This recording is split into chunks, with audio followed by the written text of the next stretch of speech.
teacher, Rabbi Trugman. Thank you. Thank you.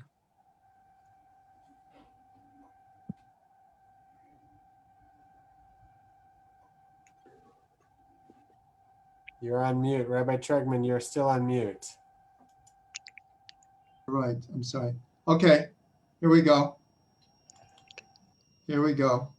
I want to thank Israel 365. It's been a wonderful Genesis, a wonderful few months with everyone. And I hope we can continue in the future in some way, shape, or form. Okay, just 1 second here.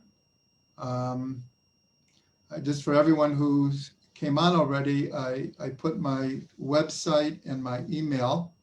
Unfortunately, the way it came out didn't come out exactly. Oh, I see, right here. Okay. There we go. It has both my website and my email. So we're going to start the class like we do all the time with a nigun, a song. And this week's Parsha is Vayechi, which means, and he lived. This is talking about Jacob's last 17 years in Egypt. And the name of the Parsha is He Lived. So I want to start with a very lively tune here. Ding ding ding ding ding and ding ding ding and ding ding ding and ding ding ding ding. Ding ding ding ding and ding ding ding ding and ding ding ding ding and ding ding ding. I ding ding ding ding ding ding. I ding ding ding ding ding ding. Oh, I ding ding ding ding ding ding. I ding ding ding ding ding ding.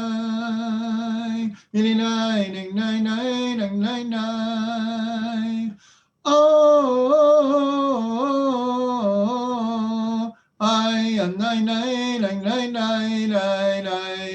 I'm ding ding ding ding ding. I'm ding ding ding ding ding. I'm ding ding ding ding. I'm ding ding ding ding. I'm ding ding ding ding ding.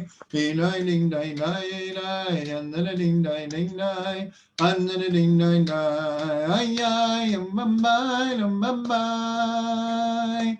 I ding ding ding ding ding ding. Oh, and then a ding ding and then a ding ding ding. Hey ding ding ding ding ding and then a ding ding ding ding. Hey ding ding ding ding and then a ding ding ding. Hey ding ding ding ding ding and then a ding ding ding ding. Hey ding ding ding ding and then a ding ding ding. I ding ding ding ding ding ding. I ding ding ding ding ding ding. Oh,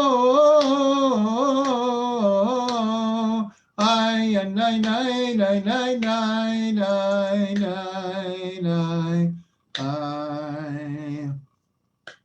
Of course, that's a nigun from Rav Shlomo Carlebach, like so many of the popular nigunim for the last 50 years. Okay, Parshat Vayechi. As always, there's so much in every portion. There's only so much we can do. In this week's Parsha, even though it's called and Jacob lived, it's all about his death. It's all about his last blessings to his children, to his grandchildren, how they took his body to bury in Hebron, Marata Machpelah. And so I picked out this one very, very interesting part of the whole Parsha. And that's when Yaakov's aware that he is about to die, and he wants to bless his children. And he calls Joseph, and he asks him to bring his two children, Manasseh and Ephraim. Manasseh is the older, the firstborn, and Ephraim. And as everything in the Torah, there's nothing that's superfluous, and there's no detail that we don't learn something from. So it's very interesting that the Torah takes actually a decent amount of time to explain how he gave these blessings to Manasseh and Ephraim, the sons of Joseph. And the part we want to center on is that in Jewish tradition, it's customary that when we want to bless our children, especially because we learn it from this blessing, the blessing that Jacob gives to Manasseh and Ephraim, quite literally for thousands of years, parents have been blessing their children based on this blessing. And the idea is to put your hands on the heads of our children. We see this actually when Moses gives what's called smicha, when he ordinates Joshua. Someone's radio is on. If they could please mute, that would be good. Okay, thank you. I'm sure it was a mistake. That when Moses gives ordination to Joshua, meaning that he will carry on for him, it says specifically that he laid his hands on Joshua's head.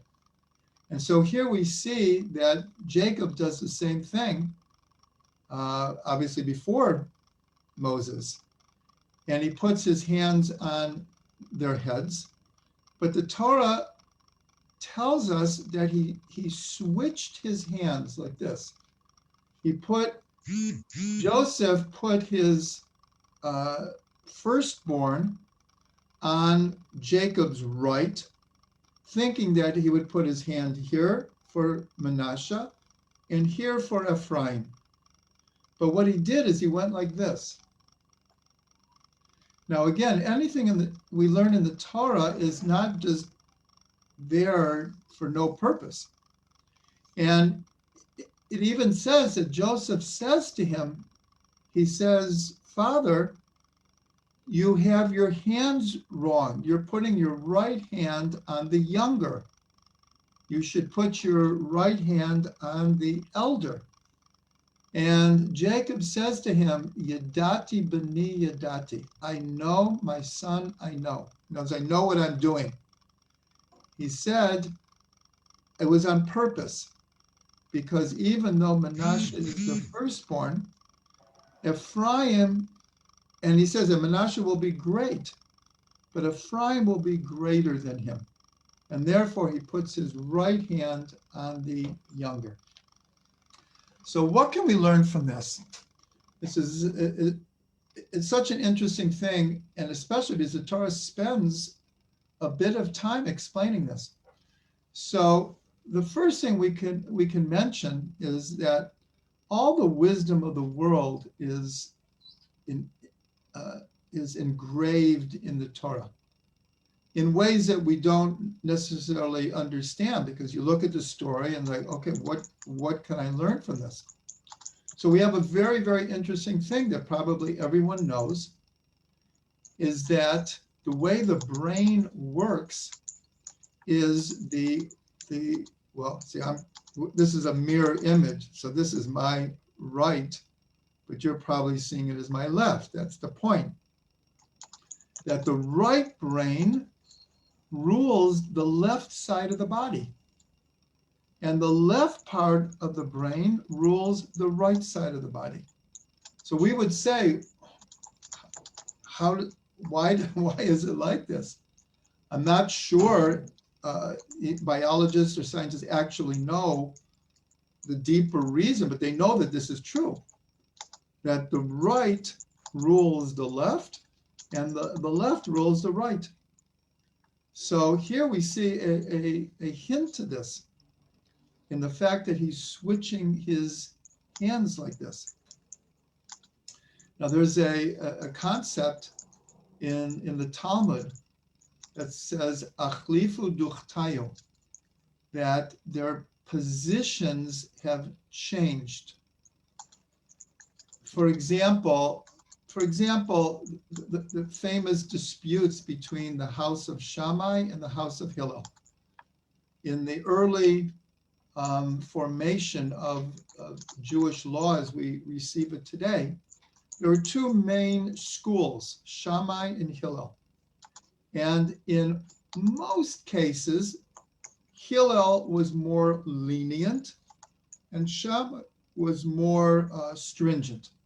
This is a very big general principle, but it pretty much holds. But then there's always exceptions. There's always exceptions where you'd expect a lenient opinion from Hillel and a stringent from Shammai, but they switch positions. They switch positions where all of a sudden Hillel may be now the stringent one and Shammai is the lenient one. This is just an example, but it happens throughout the Gemara where a certain rabbi will have a certain trend, will have a certain manner in which he sees the world, and therefore the way he understands the text and how it comes out in Jewish law. But there is this thing called achlifu duchtayu, that they switch positions. So now I want to show you something. Now, many people have asked this picture on the wall. For those who have been here, I explained that this is, my daughter did this. This is actually mounted jewelry. And what it is, it's a picture of the Sfirot. Now, this is not a class in mysticism, but the Sfirot are there are 10 Sfirot here. A Sphira is a channel. These are the 10 channels through which an infinite God channels his light and energy into a finite world. Some people have compared this to the double helix of the DNA, because according to our mystic tradition, the Sfirot occur and apply in every level of reality. So I just want to show you that the Sfirot are made up of 3 columns. This actually is the left column. Again, you might be seeing it the opposite. That's what we're getting at here. This is the right column, and this is the middle column. So we might think that the way the the hierarchy is according to straight lines. But if you'll just follow my finger, the way the energy flows here is exactly like Jacob switches his hands. It goes from, I'll just say the words in Hebrew.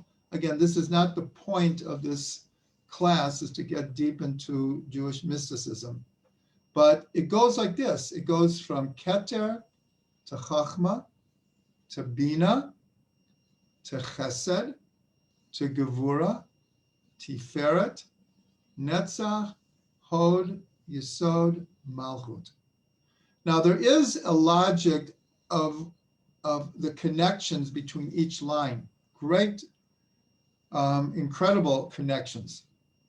But the usual flow is going left to right, left to right, left to right. So this is just an example of what we're learning about the way that Jacob switches his hands. And I saw in the chat that someone asked, how was Ephraim greater? So we're told that when Jacob is giving these blessings to his sons and grandsons, that he had levels of divine inspiration. And even though he says, you'll see in the text, that he gathers his sons together and says, I want to reveal to you what will happen in the end of days. In other words, Jacob was a prophet. He saw clearly everything that would happen to the Jewish people and everything that would happen to each of the tribes.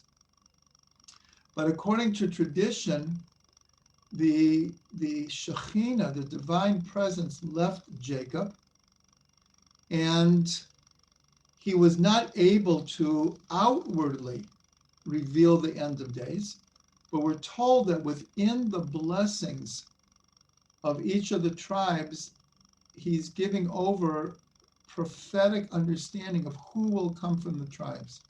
So this is the whole thing of his blessing Ephraim, because he said Manasseh will be great, but he saw greater figures in the future coming from Ephraim.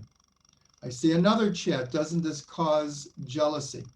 So this is a very deep question, and I don't want to get off the track of what I want to give over here, is that actually the Talmud criticizes Jacob for having favored Joseph over his other sons. So whoever asked the question, that was very astute, because it appears that this would cause jealousy. Now, one of the things I did want to mention is one of the secrets of this blessing to Ephraim and Manasseh is fixing all of the jealousy between brothers up to now. If we go back to the beginning, we see that Cain and Abel fought, and Yishmael and Yitzchak, there was conflict, and Esav and Jacob, there was conflict, and Joseph and his brothers, there was conflict. But here, the tradition is that even though Jacob blesses Ephraim first, we don't see that it caused jealousy. And we see later that there was a fixing here, because the other pair of brothers that could have caused great jealousy was Moses and Aaron. Aaron was the elder. And in fact, at one point, when God at the burning bush tells Moses, you are to lead the people out of Egypt. So Moses says, Aaron is better than I am. Pick him. Moses was truly humble, and he truly believed that Aaron was a greater than he was. And yet we don't see that Aaron was jealous. In fact, he supported Moses greatly. He was his spokesperson. So here we see that the blessing to Ephraim and Manasseh, in a sense, is fixing a problem that we see going all the way back to Cain and Abel. So since this class is all about growth through Torah, I wanted to take this idea and see what we can do with it in our own lives. So one of the things, when I went through the different sfirot and I showed how they crisscross, and I'll just show it again, that we're told that the left side of the sfirot is, remember we talked about lenient and severe. So this is a more, we'll call it a more, in Hebrew, gevura, more strength here, more inwardness, and this is more outwardness. And of course, I'm going to mention that the secret of the Magen David, the Star of David, is that all of these are different triangles. If you see, these are all a series of triangles in different ways. In different ways, these are all triangles, and they're linked together. So what we can learn from this is that each one of us has certain tendencies. It could be nature and it could be nurture. There are some people that have encoded in their DNA certain propensities, certain emotional triggers.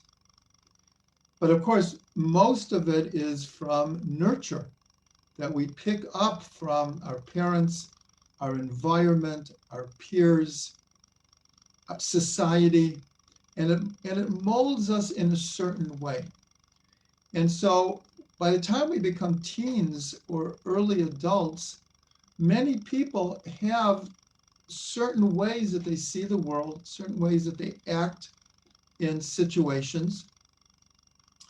And most of the tests that we go through as individuals entails the ability to go to the opposite, not extreme, but the opposite side in order to have a fixing.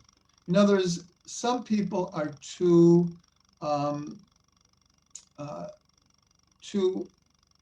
outgoing, too trusting, they don't differentiate between who should receive and who shouldn't receive. And other people are very tight-fisted and have a hard time giving at all. Some people give a lot, and some people have a hard time giving. Some people are very outward in nature, and some people are very inward in nature.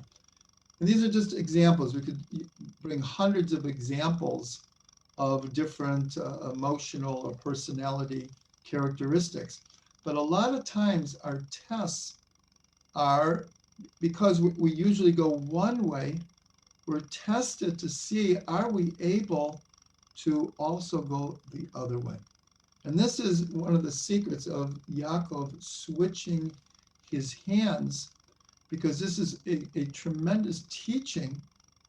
Because if we just stay in our narrow way that we have kind of niche our comfort level, it's hard to expand our horizons, because we're, in a sense, we allow ourselves to be programmed, and sometimes we program ourselves to react to almost every situation in a kind of a rote way.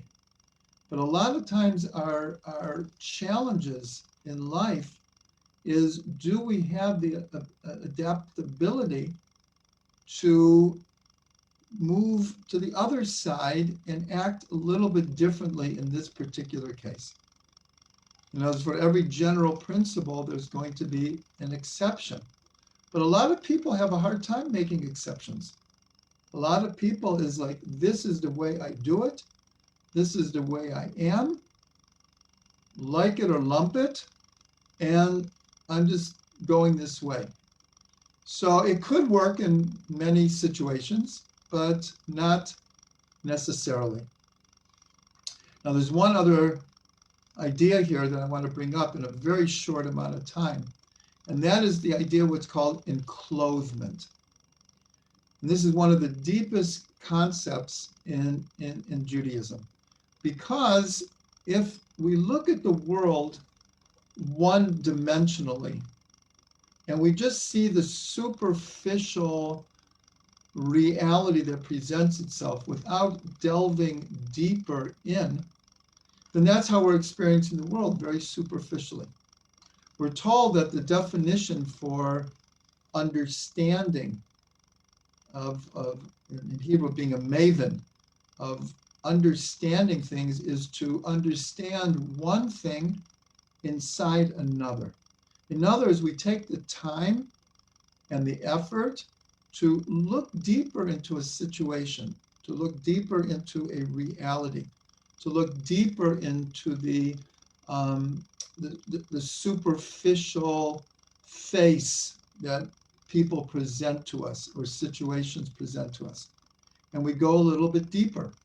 So this idea, again, of switching hands is that, again, my right is, when I look in a mirror, I'm actually, when I'm teaching, I'm looking at you, but I'm looking at myself. is you're seeing it as the left. So it depends. So for example, when we look at this, go from this direction, so this is the right and this is the left. But if I'm looking at it going from this direction, then this becomes the left and this becomes the right. And this is called the idea of enclosement, how one thing encloses another.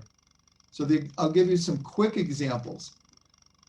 God is enclosed in the world. In other words, the world encloses God. That's why one of the names of God, Elohim, is the numerical value of the word for nature, hateva. Because what we know of God is just what we see in the world, but we don't see God. God is hidden in nature. God is hidden in the circumstances of our lives. And what parallels this is the soul is enclosed in the body. The body encloses the soul, just like clothes enclose my physical body is hidden mostly behind clothes. So the soul is enclosed in the body. God is enclosed in the world. Spirituality is enclosed in physicality. In other words, the physical world, if we look at it one-dimensionally, then there's no real place for what we call a more spiritual understanding, because all we have is the physical. But Jewish belief is that the physical hides and encloses the spiritual. So that's one of the secret of doing mitzvot, of doing the commandments in the Torah, because almost all the commandments are either a physical action, are done with a physical object, or through speech. So we take the physical world, and through the mitzvah, through the commandment, and the thought process that goes into it, all of a sudden we see there's so much depth here. There's so much spirituality.